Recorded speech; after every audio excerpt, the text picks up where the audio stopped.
magandang pag-usapan ngayon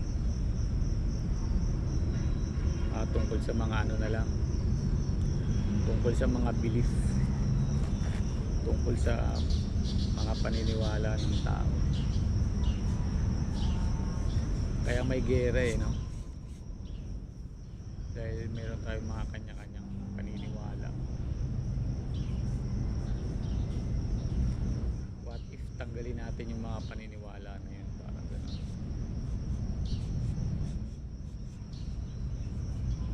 Kaya tatanungin mo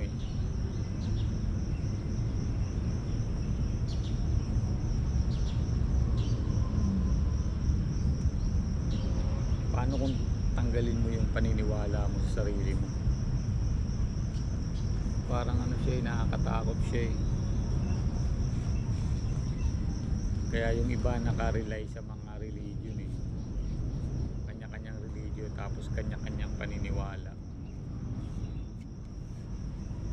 Tapos pag hindi nagtugma yung mga paniniwala nila, yun, gera na yun.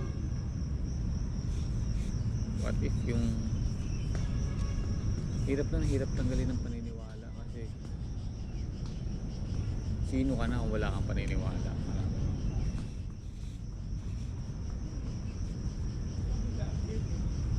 Kaya ba ng tao mabuhay nang walang paniniwala?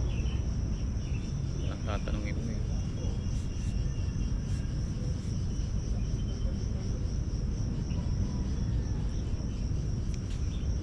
Kaya magandang paniniwala yung simple mo lang. Alamin mo lang kung paano talaga yung tunay na pagmamahal. Tunay na pagmamahal sa sarili.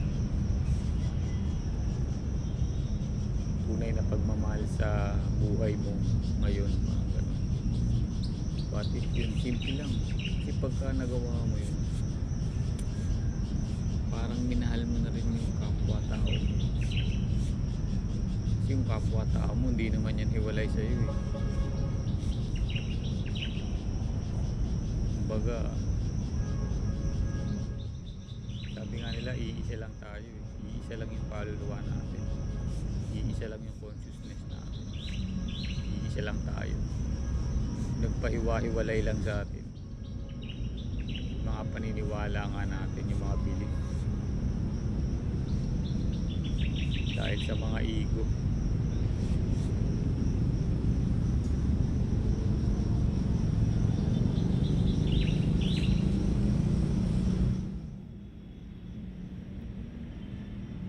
Tatanungin mo ano kayang purpose ng buhay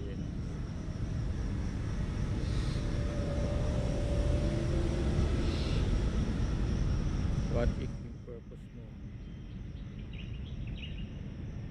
mahalin mo lang yung buhay mo ngayon? Yun pa lang parang art na siya art. Kasi kung ano-ano yung hinahanap natin, may magandang passion, may magandang gawin sa buhay. What if yung pinakamagandang gawin sa buhay, ma-enjoy mo lang yung buhay ngayon?